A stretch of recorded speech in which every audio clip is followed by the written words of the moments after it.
friends, and happy Monday to you, the first Monday of 2020. This is also our first, of course, Marketing Advice Monday of 2020.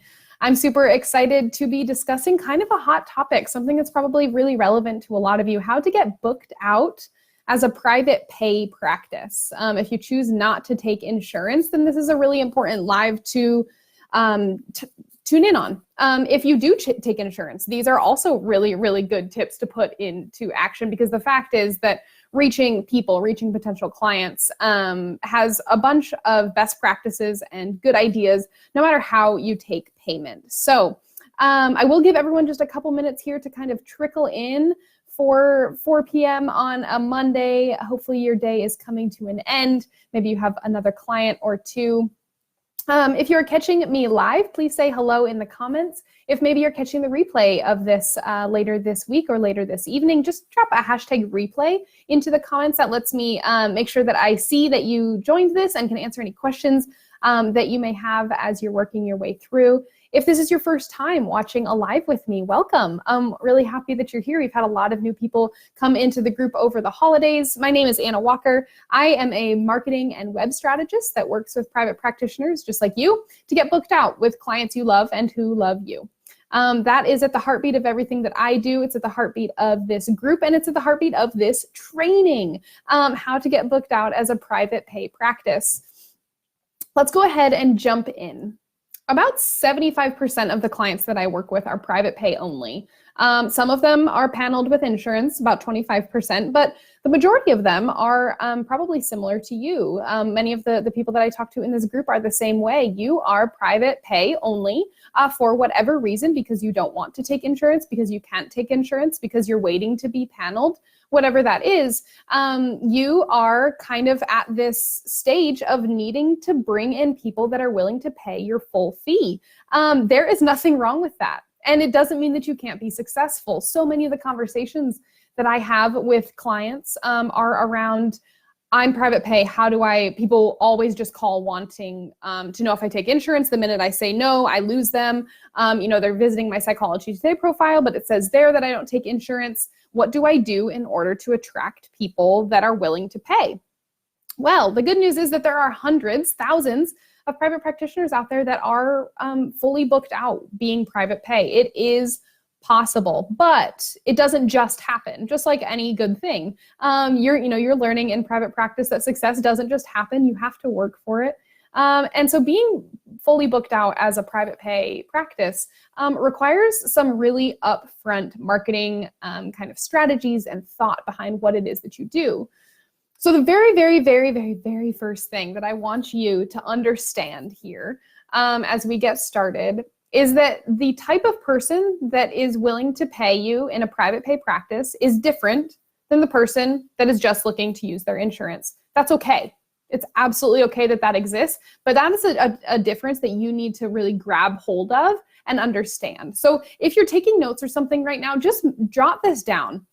Insurance equals transactional.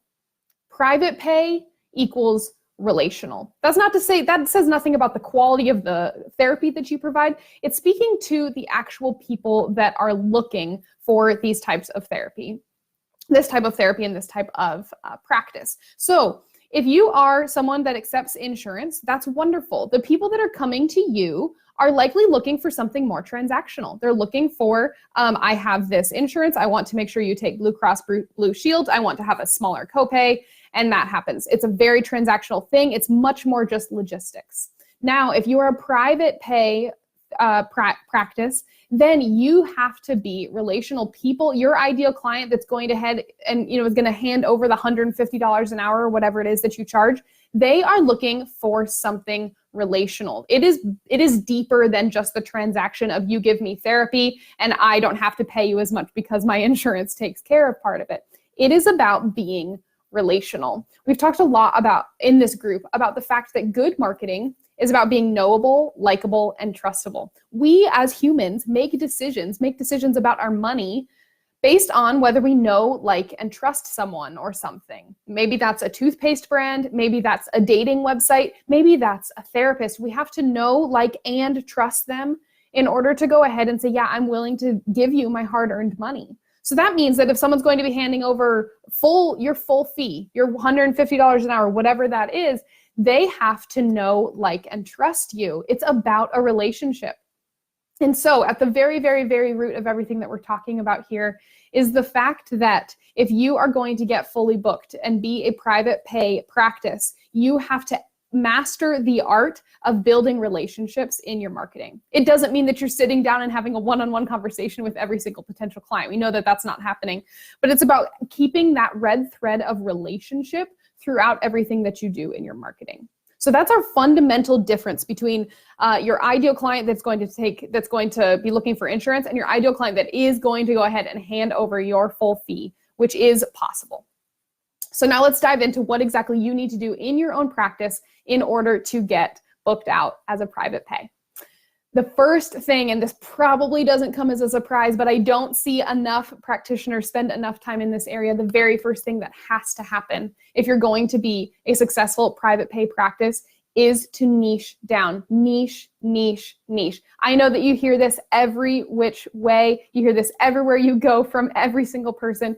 But when it comes to resonating with someone on the level that they're willing to hand over your full fee, you have to prove your expertise. And the number one way you do that is by having a niche and having a specific area of expertise that you claim as the thing that you do, the expert that you are, the expert that they're looking for. The way I want you to think about this is instead of being a generalist and serving everyone and offering everything and serving children, teens, adults, depression, anxiety, phobias, grief, disordered eating, whatever these things, just all across the gamut, right? We're going to niche down into a specific population, into a specific need, something that really makes up your sort of corner of the market when it comes to your niche.